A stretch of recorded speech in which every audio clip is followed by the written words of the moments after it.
Hey guys, welcome and congratulations, you found the champ dog. Today we're jumping back into the arena with some more of the rogues list. So these are some games I played more than a few days ago now actually, but these are the two games with my attempt to get into Diamond. They're both against other rogues lists, so I lose the first one, then I played a few more games, got back up, and managed to sneak through in the second one, but I thought you might like to see these games. I actually wasn't sure I would make it into Diamond this season because I didn't play a lot at the start of the month, and obviously the end of the month is fast approaching, and with how balanced the meta is and how much I've been playing subpar decks like Big Red and messing around with different control lists, just wasn't sure I'd make it, but I did a couple of days of grinding with this rogues list and managed to get up there, so I do really enjoy this list. I like the rogues archetype in general. I know it's pretty frustrating to play against and it's pretty polarizing amongst the player base, but I've been really enjoying playing it. It is the kind of deck that appeals to me because I'm a sadistic kind of person. Anyway, I did speak a little bit about this deck in the previous video. It's PVDDR's list, not my list. And I'll put a link to his article and a link to the deck list into the description, but let's start jumping into the games. Alright, so with any luck, Daddy Dank here is going to be our final boss getting into Diamond rank. Larissa the Dream Dancer, he's probably on Rogues as well. We're obviously going to take the play here. So if we are against Rogues, this hand is terrible. If we're not against Rogues, this hand is terrible. So this hand is definitely not much better, but I am going to keep it. I don't want to mulligan down too much. Obviously we drop off the Long Mage's Domination. It's never getting cast. Okay, so our opponent has taken 2 mulligans. That's nice. But it could also mean they've kept a better hand than we have. Most of my matchups against Rogues so far have really come down to luck of the draw. There's a small chance this is not Rogues. Could be Cycling, could be a homebrew, but I'm guessing Rogues.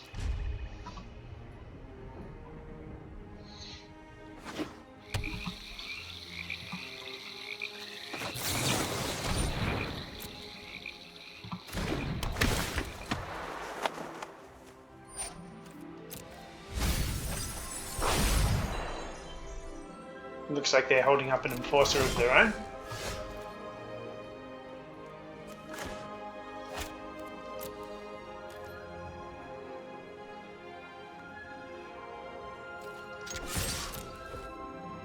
So it's unlikely they just trade.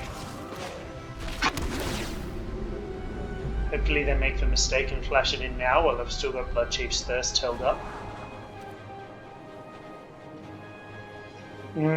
So obviously I do want to draw this. I can potentially bait them by leaving it there.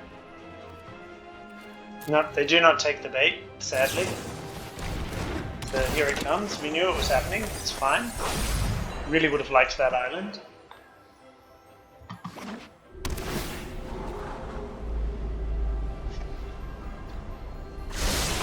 They scry at the bottom. Always nice to see. And I assume they get in for their one. They do not. Okay. So we're just going to slap this guy down. I assume they're going to try and flash one in on us. So how much do we care about that?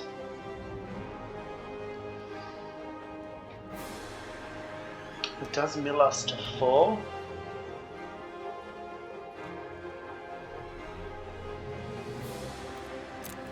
I think we want to keep our Bloodchief's Thirst for something a little more relevant.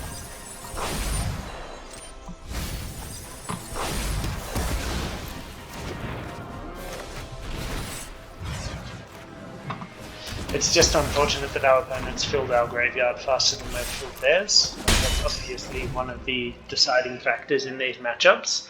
So their Drowning the Lock is, oh, that sucks, going to be a lot more valuable than ours.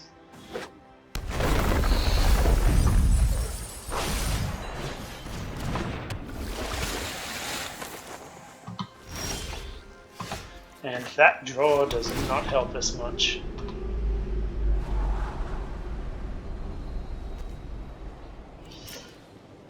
I actually would like to draw that, but...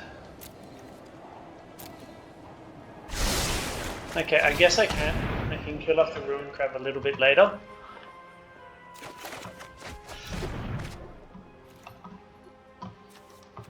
Allows me to get back a Enforcer.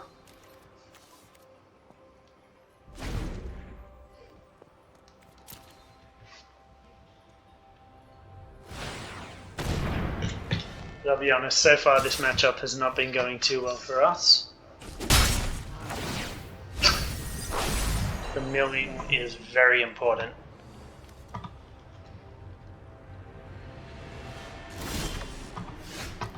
Okay.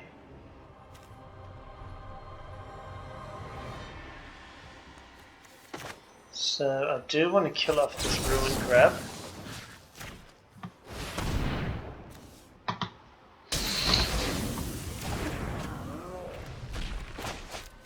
And then I guess I buy Loris. There's no reason not to.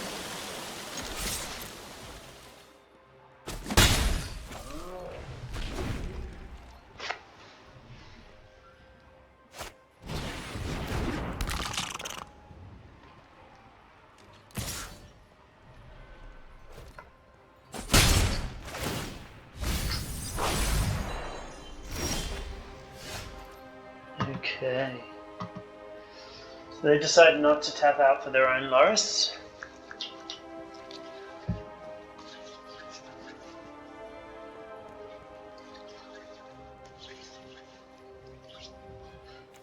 Opponent's at 5. So if I flash in the Soaring Thought Thief, they will hit 8. Flash in. If I cast the Soaring Thought Thief and it resolves, and I get to attack, they're still in the battlefield.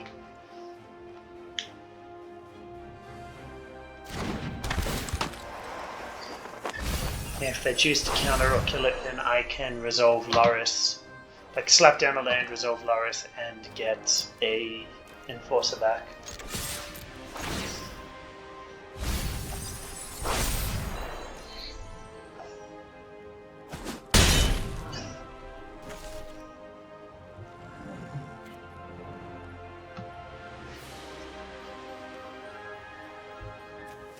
So I am going to play this now.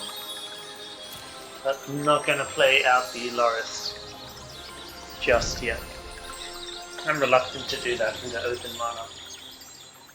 So I do have the land advantage now on my opponent, which is nice, but they are 2 cards up on me, which is a little bit less nice.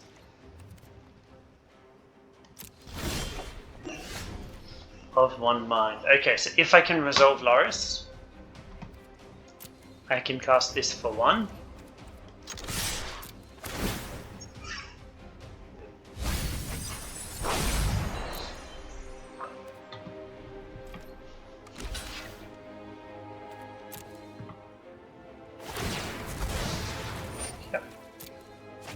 Fairly predictable that they would do that.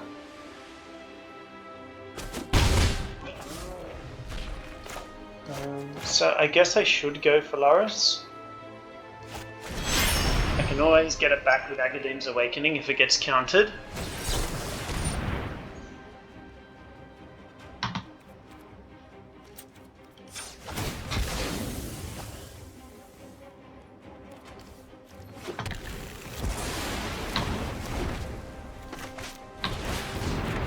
Now I can resolve this.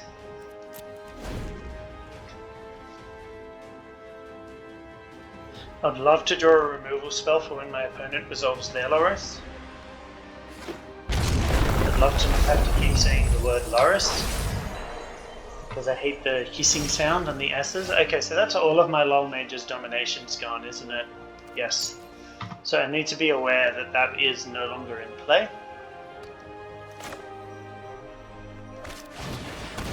So I'll play this out. I get a couple of extra mill triggers if it resolves.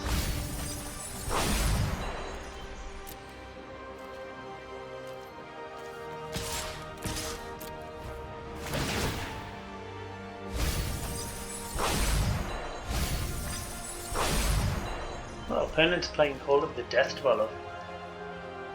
So they're not on the PVDDR list like most Loris rogues. So they're probably playing that in place of One Mind. Okay.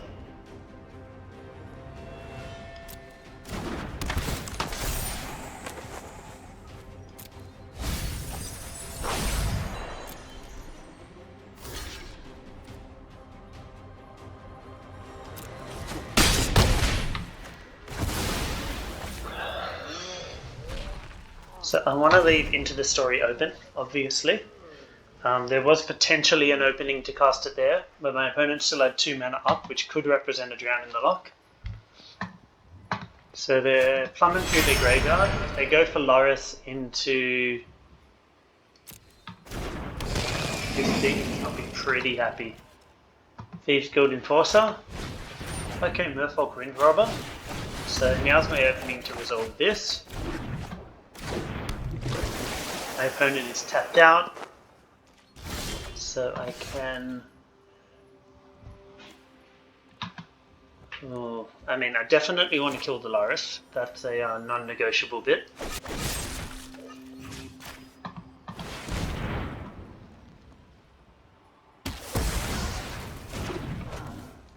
Let's see what's in my graveyard. Okay, so I still want to hang on to this, ideally, until I can still get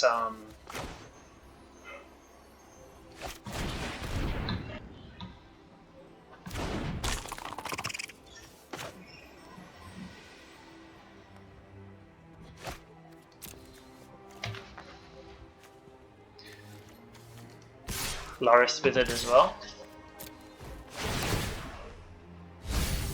The pressure is definitely on my opponent here. So they block and sack the Windrobber, no doubt.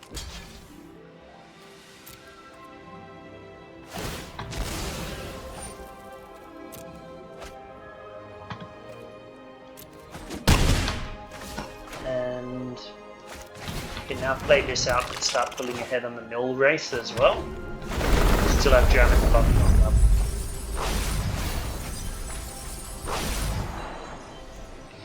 Merfolk Windrobber. It's a little low impact, isn't it? But it is a body on the battlefield where I'm likely going for the damage victory here. So hopefully our opponent feels pressured into tapping out to do something. Have managed to catch up in the mill race, which is nice. Into the Story, okay, beautiful. So I can counter this, and that's most of my opponent's turn gone. And there we have it. So we get game 1, even though we were behind at first. So we take out our Ruin Crabs, take out our Windrobbers, take out Didn't Say Please, and take out the Of One Minds. And we bring in 2 Bloodchief's Thirst. We bring in 4 Skyclave Shade, 3 Mystical Dispute, and 2 Cling to Dust.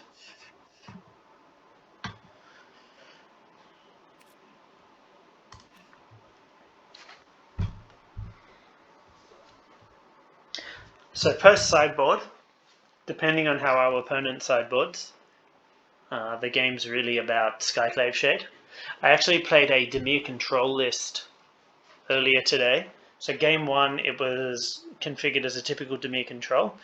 Game 2, after sideboarding, it tried to transform into a rogues list with Ashiok at the high end, and that was a terrible sideboarding strategy because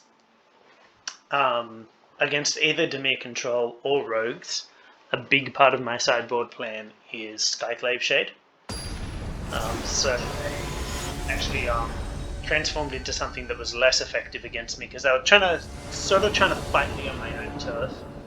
Obviously, I'm a better rogues list than they were, but they also started milling me and got me my Skyclave Shades faster. So if I draw a second land, this hand is great. If I don't draw a second land, it's an auto lose. I don't think I can risk it. So this is pretty good. This is a lot better. I still have Skyclave Shade. So I don't have anything to enable Drown in the Lock, so maybe that's what I put back. I hate putting back Drown in the Lock, but I mean I also don't have anything to enable Into the Story. So yeah, let's not try to be too fancy. I've got turn 1 Bloodchief's Thirst if I need it. I've got a turn 2 Skyclave Shade. Okay, our opponent has kept in their Ruin Crabs. That is an interesting call. I'm still going to kill it,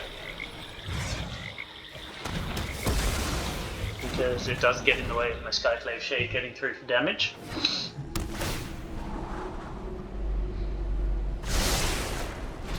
I think there's an argument that I should have kept it alive so they can potentially mill me into more of my Skyclave Shades.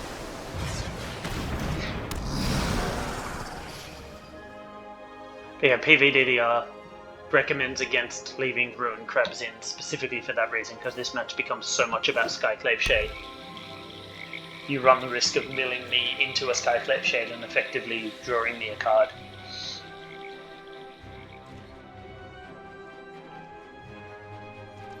Okay, so they opt not to attack, which makes sense, because they'd be trading 1 damage and a mill for 3 damage.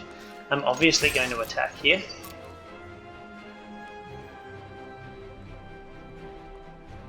And Skyclave Shade also becomes a virtual form of card advantage, because if they try to kill it or try to block it, they lose something, and then I can play a land and cast it again.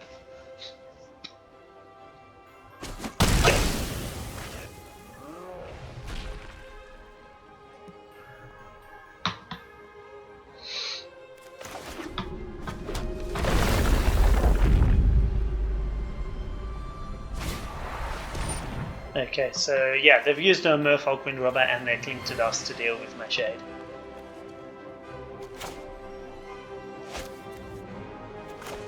And what I can actually do here is counter the Cling to Dust and force them to use 4 mana later in the game to cast it.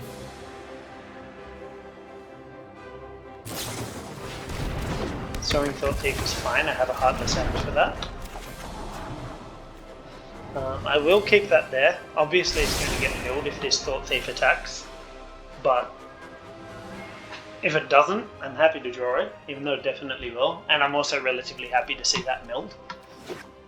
It's just a land.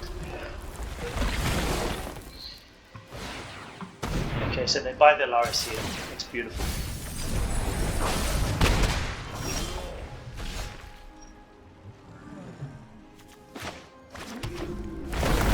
Just going to go for the same line of play. Another Skyclave Shade is beautiful, and I'm happy for it to get milled. I have Mystical Dispute held up if I need it. And now there's 2 Skyclave Shades for my opponent to worry about. It's just so good in this matchup, even better against Dimir control. Like, you can just keep throwing it at them with full Laris, Crab, or Laris Windrobber, whatever. I can just keep attacking with this, forcing them to throw something in front of it. I should have countered that.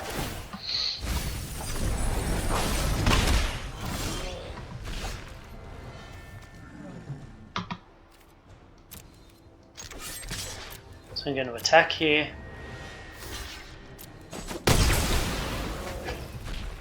So our opponent can just replay that. Laris.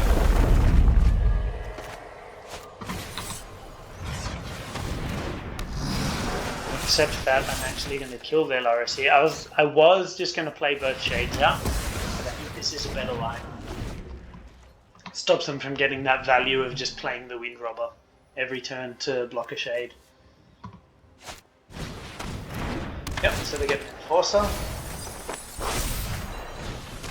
And another Enforcer.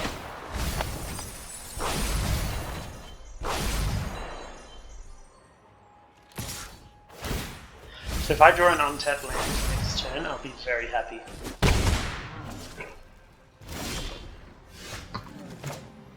And that counts.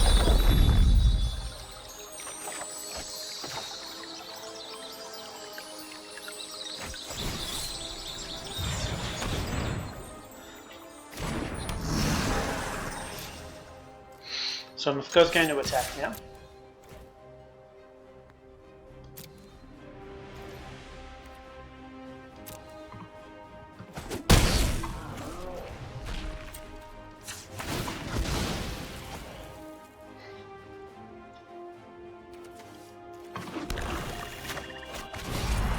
And I'm going to hit my opponent's Cling to Dust, just to deny them that option.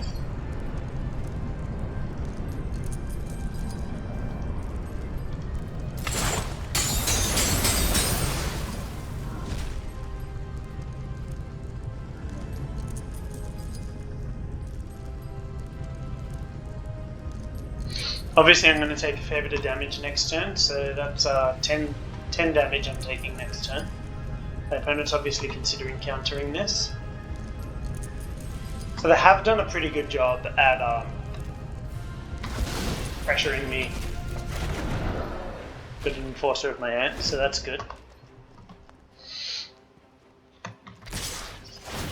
But yeah, next turn I can turn off all of these rogue synergies if I want to.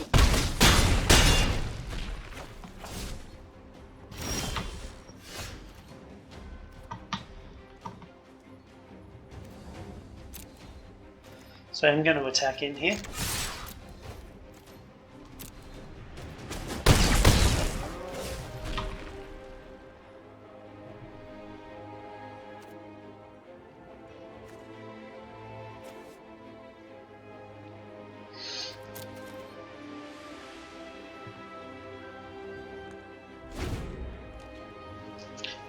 And then on my opponent's turn I can Cling to Dust.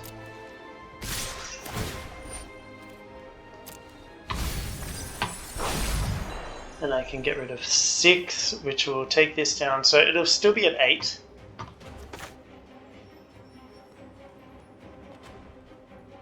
Okay, that's not actually going to gain me enough life, is it?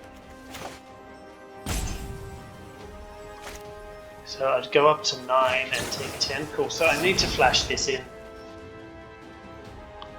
Block one of these Enforcers.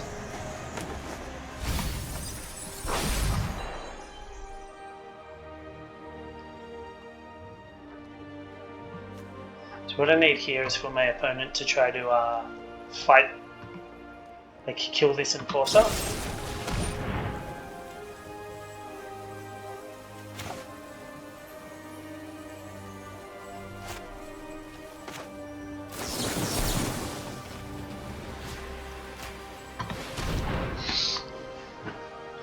So now I can drown in the lock their Enforcer. And now if they want to kill me this turn, they need to counter this, which they can't, because I'm going to still dispute it.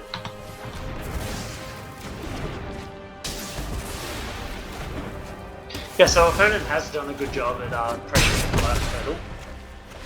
So we do still die. Even though we did get ahead with the Skyclave Shades there. Hopefully being on the play now will do a bit better, but that was still a fairly close game.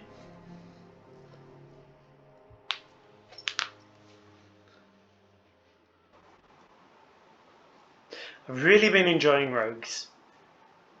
Doesn't seem to be any super lopsided matches, like you need to play pretty tight regardless.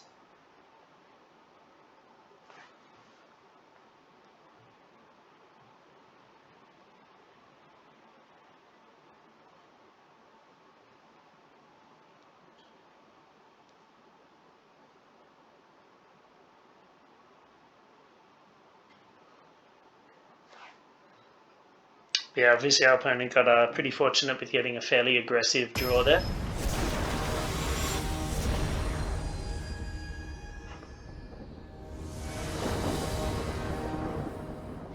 And just enough disruption to back it up. Interesting that they're also playing Eliminate. Okay, so this hand does nothing. It's entirely reactive.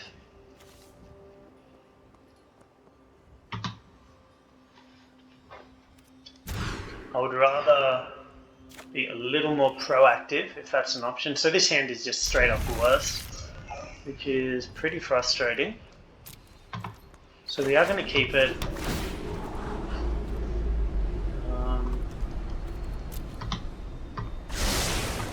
Wish I'd kept the first hand now. At least it had like double Blood Chiefs, double Heartless Act, like lots of cheap disruption.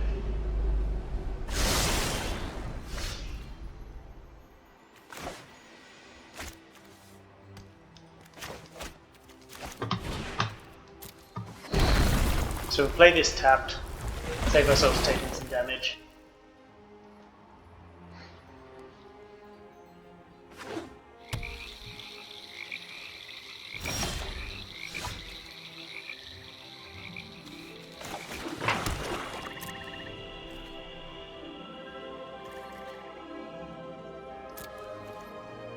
So they're going to flash in a thought pick.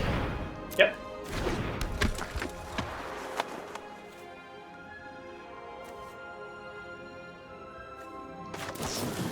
So we'll flash in one of our own. We still have Cling to Dust held up here. Obviously they can kill this and get in.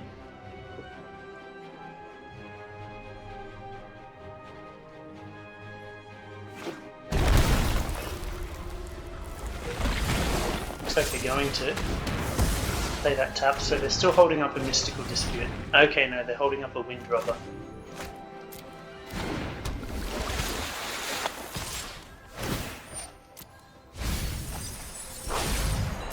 Would have liked to draw that Enforcer.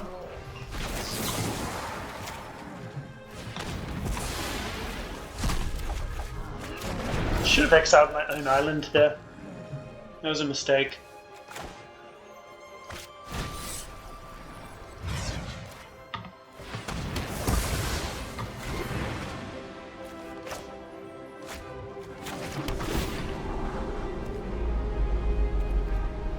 Fairly happy for that to get milled. I really just want to get the tap land out of the way in a turn when it doesn't really matter.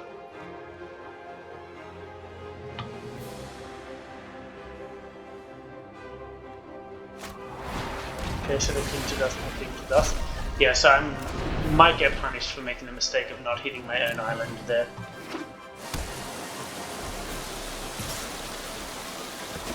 That's just inexperience using that card in this matchup. Okay, so my deck is stubbornly refusing to deliver the goods to me.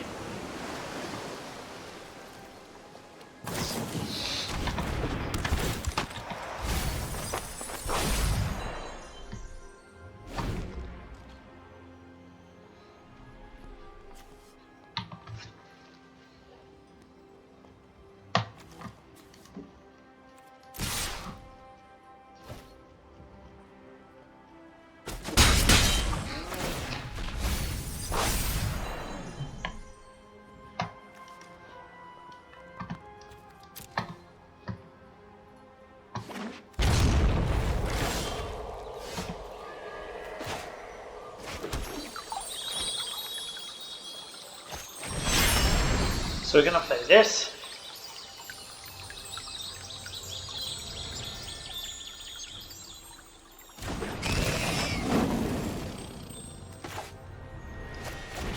Play this.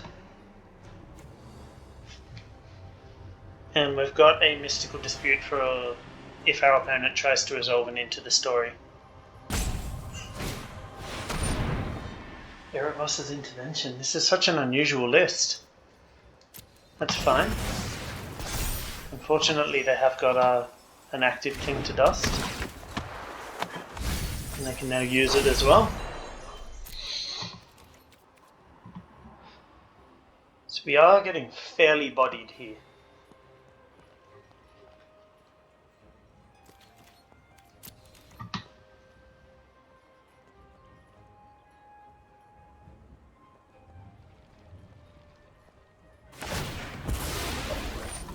Okay.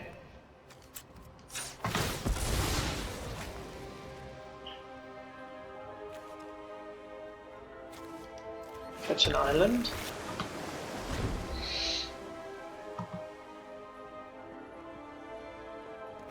Love to hit a Skyclave Shade, or get one milled even better. But yeah, we've just struggled to put anything relevant onto the board. So there's a Shade. It's something. I now need a land to activate it. But yeah, our opponents basically just had their way with this entire game. Okay, so they buy their Loris.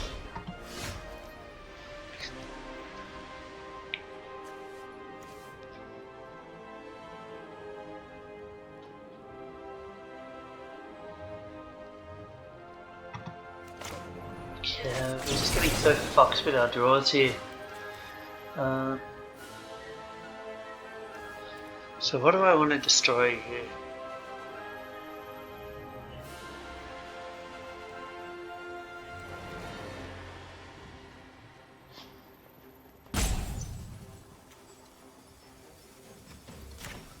I think it has to be the Enforcer because we're just taking too much damage otherwise.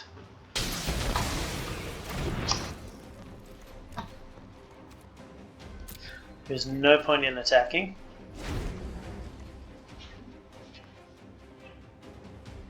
Yeah, we're just drawn so woefully this game. Like, we should have just kept that first terrible hand. And, like, we had to keep an even worse hand. This means our opponent also has the opportunity to cling to dust the shade that's sitting in our graveyard, which empties out their graveyard.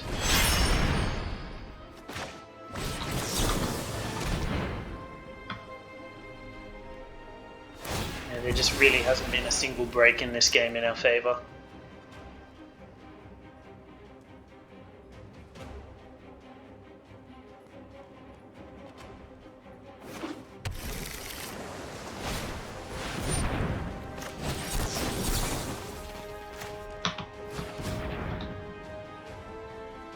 I guess until this. So we now can get off an uncontested into the story, which is something. Not much, but it's something.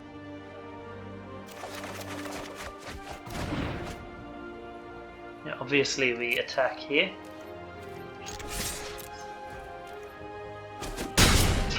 We can't block that anyway. Play this trio. That's weird. Then play out this shade from the graveyard.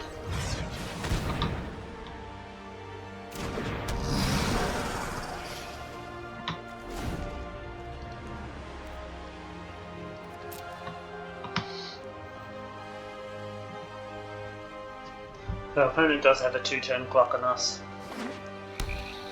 Okay, so that card is a land. That's good for us. They're obviously going to start clinging to dusting here.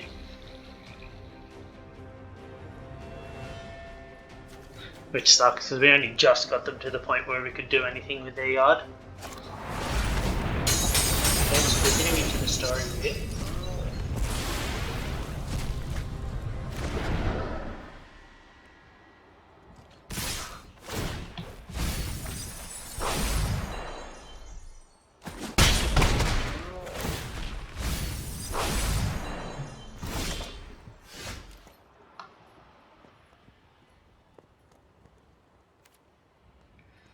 So we go to attacks first, see what our opponent does.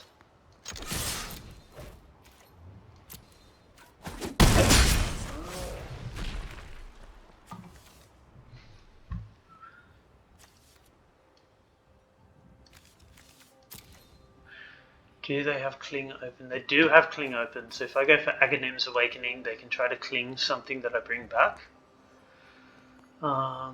So what have I got? I've got a Soaring Thought Thief. I've got a Thieves Guild Enforcer, I've got Laris.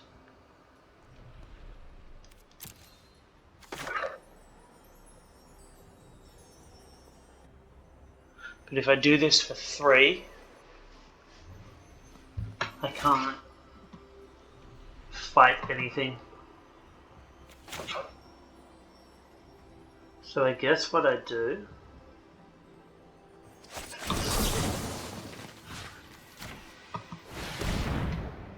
is try to kill this.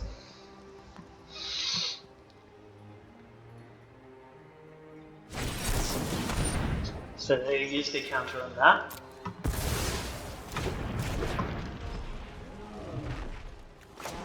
Now I have to use this now just to stay alive.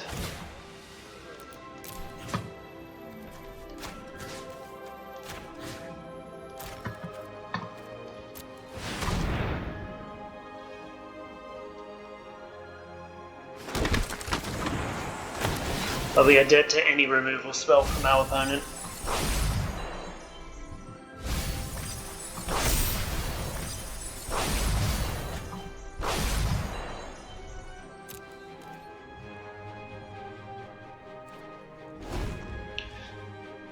So we're just crossing our fingers at this point. Okay, so the opponent has one spell in hand. Is it a removal spell? Surely if it was, they would have just played it by now. So they could Castle Locktwain, they could Cling to Dust. They obviously are searching for that removal spell. So they take, 2 there.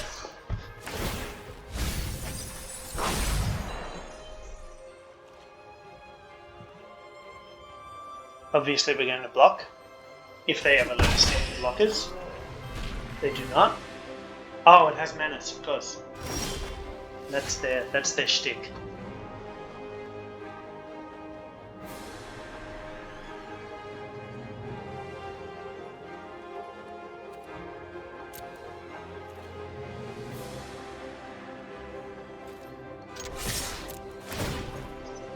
So we attack with everything. We are presenting lethal here.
And unfortunately we're not going to quite get there, are we?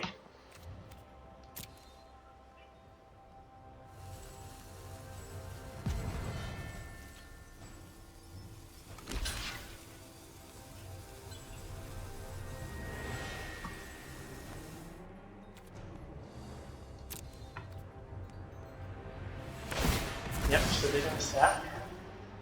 And in response,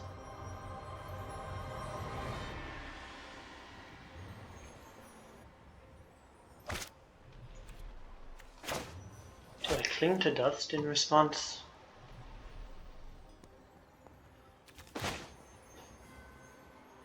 And if so, am I going for life or am I going for a removal spell? Yep, so I'm going to Cling to Dust there, Cling to Dust, draw a card, hopefully it's a removal spell. If it's not, I've still got Soaring Thought Thief as a backup.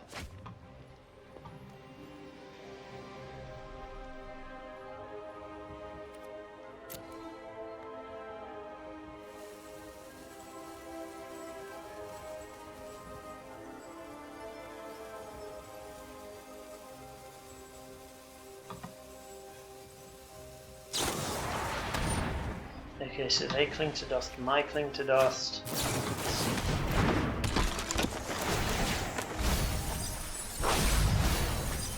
Dash this in for a bit more damage.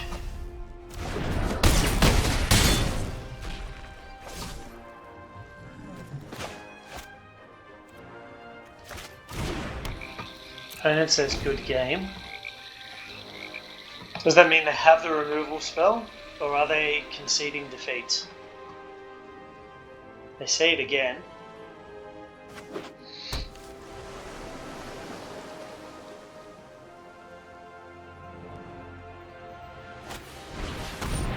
Okay, they have their own Soaring Thought Thief. The only thing that matters is, do they have a removal spell or can they get one?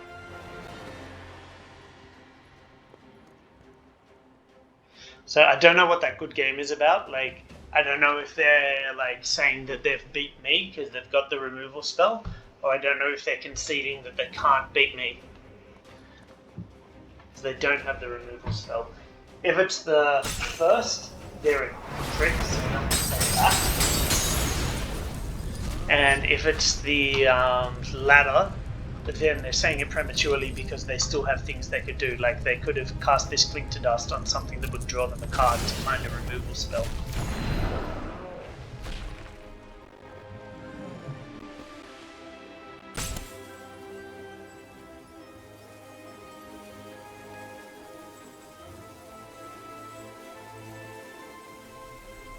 But we'll see. We'll see what they do. They're certainly dragging it out.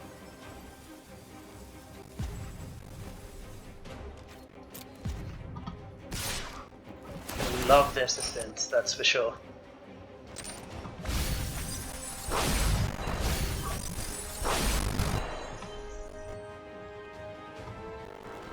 They can't block.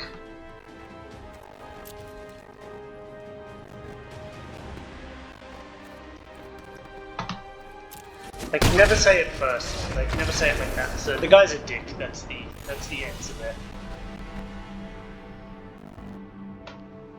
I mean, no, I am being a bit harsh, but 9 out of 10 cases, that person's being a dick. There is the edge case where they're just genuinely trying to be a nice guy and be like, hey, like, I know I've won this. Good game. And that's also on me for forgetting that thing had minutes. Okay, so we're trying again for diamonds. This hand seems fine, honestly. Ruin Crab turns on Drown in the Loch. Fabled Passage helps as well. Obviously, a swamp would make it a lot better. If I could, I'd swap this or this for a swamp.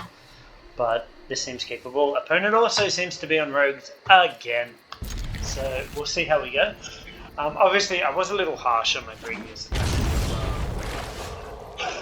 the whole good game thing, because like I do that too a lot of the time, genuinely just wishing my opponent a good game as I would in person. Sometimes if they're being a douche, I like to do it back to them, but you always run the risk of coming off as they implode. Okay, Heartless Act's a little unfortunate there, particularly given that our follow-up is now a tapped land. We'll go with the Triumph, because it always has to be tapped. We could join untapped and land and have this come in untapped, but losing our Ruin Crab there is obviously unfortunate, because it's a way to get ahead of our opponent early. Okay. So that's honestly not the worst outcome for us. I think so our opponent's on 2, we're on 2. We're just going to pass with this mana open, flash in on their end step. So we do have a Drown in the Loch if we want it. Looks like we won't need it. They are by their Loris. We are going to flash in Thieves Guild Enforcer.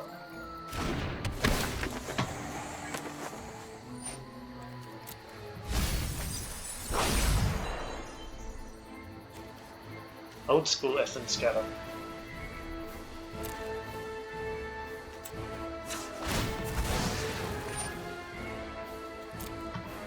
So there is a chance we'll end up World Mages dominationing our opponent's Loris, but I think it's good to buy a Swamp here so we can flash in this other Enforcer and still have Drown in the Loch held up.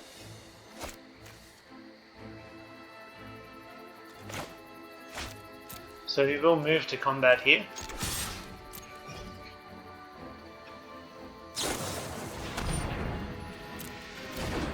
Let's see if they block. Would have liked those Heartless Acts, to be honest. Good, so we can blow them out a bit here. This should get us up to 8, which, yep, turns these on. And my Enforcer survives, and now I have a bunch of power on the battlefield. We can counter this Loris if it comes down this turn.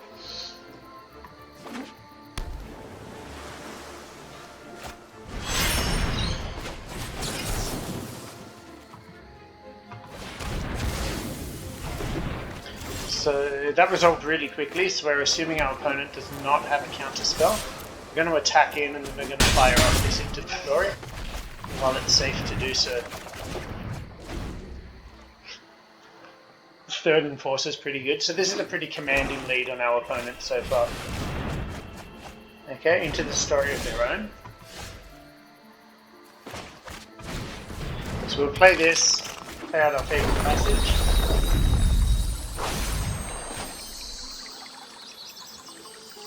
And then I think we want to play this out, get a bit of extra damage and some extra mill triggers. Getting into 8's pretty decent here.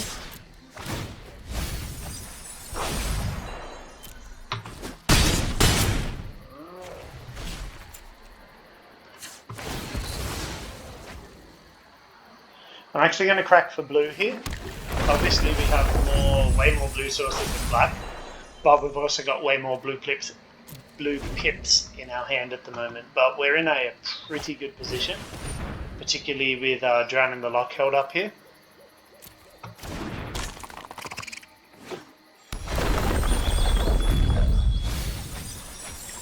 Ruin Crab does give them a blocker, but we only need to get through with one Enforcer and the Thought Thief.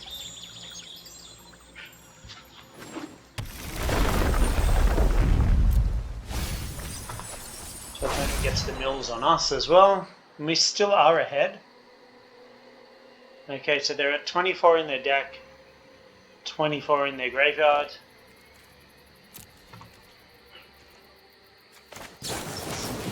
Seems reasonably safe to do this now.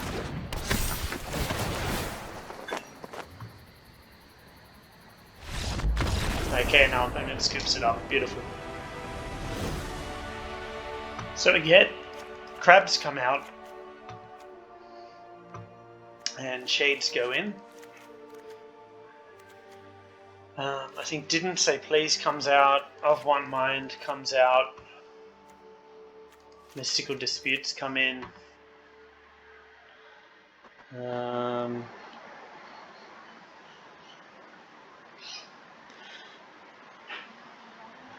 Wind Robbers come out. Negates go in. Cling to Dust goes in. Okay, what have I not taken out that I should have? Or what have I put in that I shouldn't have?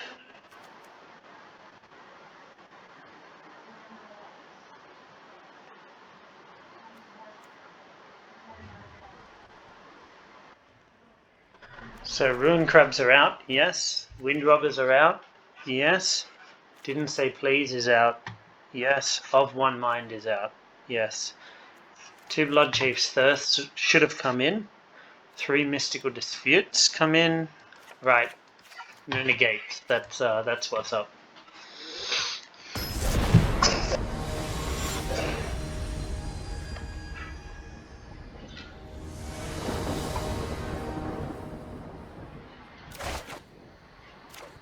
This hand is terrible. Drowning the Lock doesn't have anything to enable it, so it effectively does nothing, and we've only got the heart effect. So this hand is better.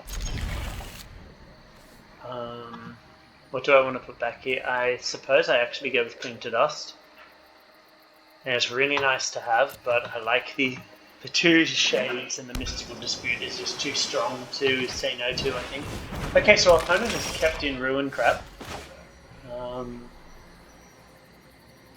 No point going for a Scry then. So I will play this. It was the second time going up for Diamond rank against Rogues, and they keep in Ruin Crab. I don't actually know how I feel about taking Ruin Crab out.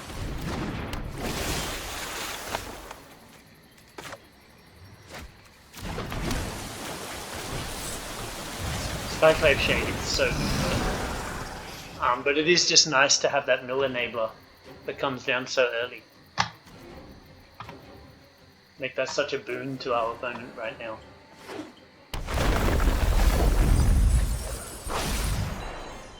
Turns on their Into the Story, turns on their Drowning the Lock.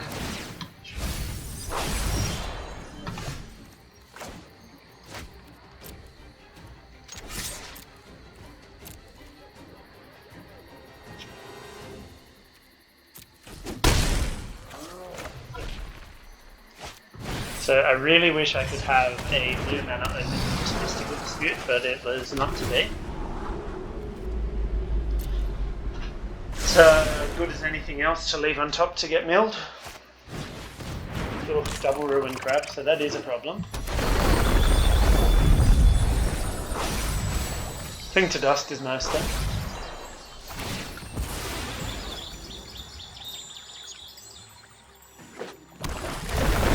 Still need a couple of lands to be able to kill the shade and cling to dust it, and we're likely to be like well behind in the mill stakes by then.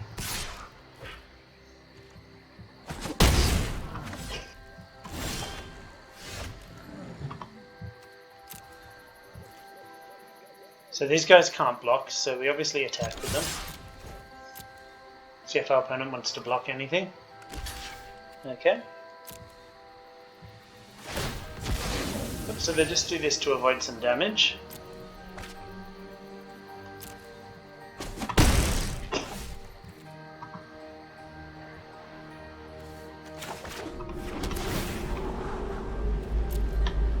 Again, land is as good as anything.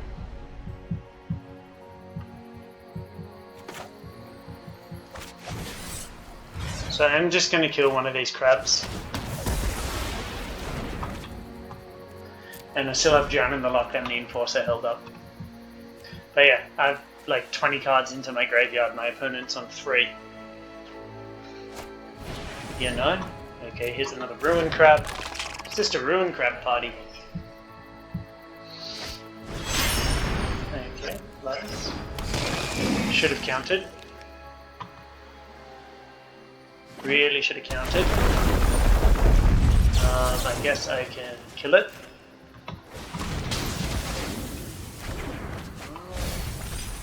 So the mill triggers there off the Ruin Crab saved me. If they hadn't triggered, I would not have been able to kill Loris in time to prevent that.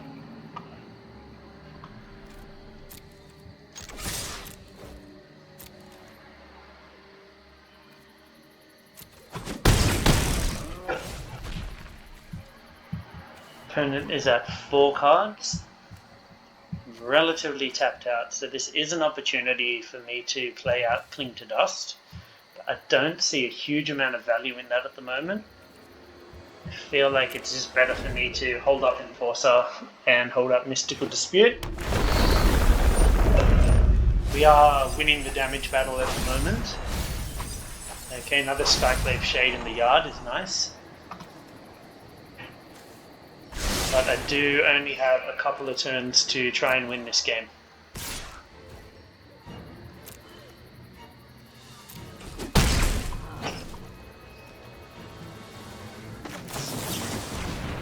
So we're going to flash this in.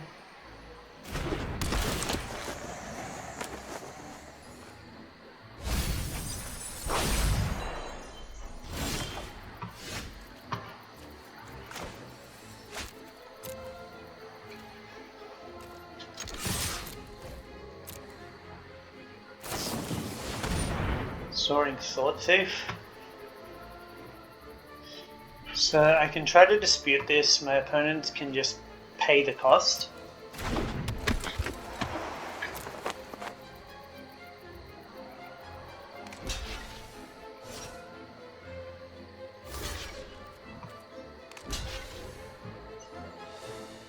Okay, so they opt to take 3 here.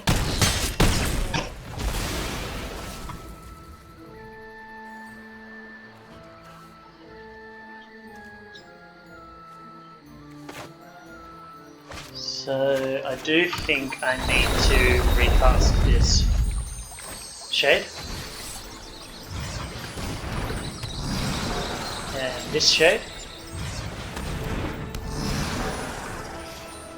And I have Mystical Dispute held up here, but my opponent's in a difficult position just in terms of the damage race.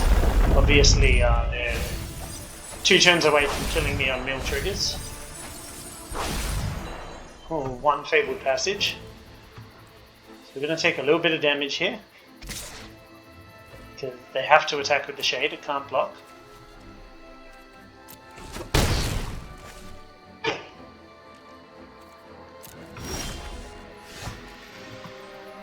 And another Skyclave Shade.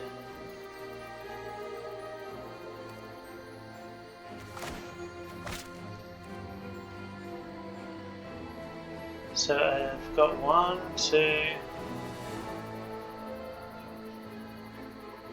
3 Blood Chief's Thirsts are currently in my yard, but there is an opportunity I draw into another one.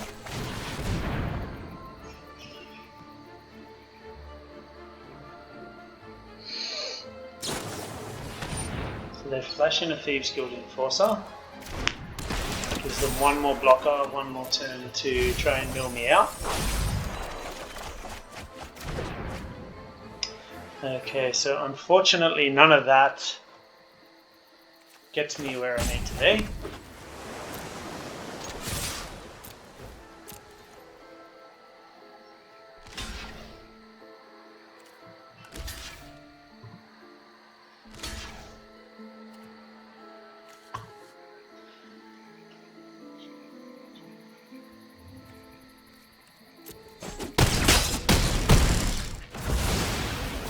I'm very close to being milled out.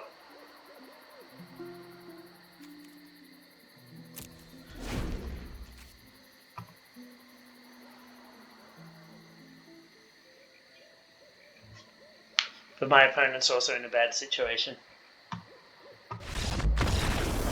And we get there. Alright. Bit easier that time. So yeah, power of Skyclave Shade. That was, yeah, such a close race between the crabs milling me. I maybe shouldn't have fired off that into the story. And I definitely should have held that land up for post-combat. Alright, and we are back for the post-game wrap-up. So, obviously I was pretty happy to get that win. The first loss was pretty frustrating for me. I really wanted my climb to diamond to just be over. I haven't been laddering that hard this season, but I did just set that as a goal for myself, and I wanted to tick it off, and I found that game pretty frustrating. You know, you get a little too emotionally invested in your losses sometimes, but I did get there in the end, which made me happy. So yeah, I was excited to get the win, excited to get into Diamond, and yeah, I've been really enjoying this deck. I mean, it's obviously one of the best, if not the best deck in Standard at the moment, as much as we all sort of hate it. But anyway, thanks for tuning in, guys, and I'll catch you all soon with a new video. Stay brilliant.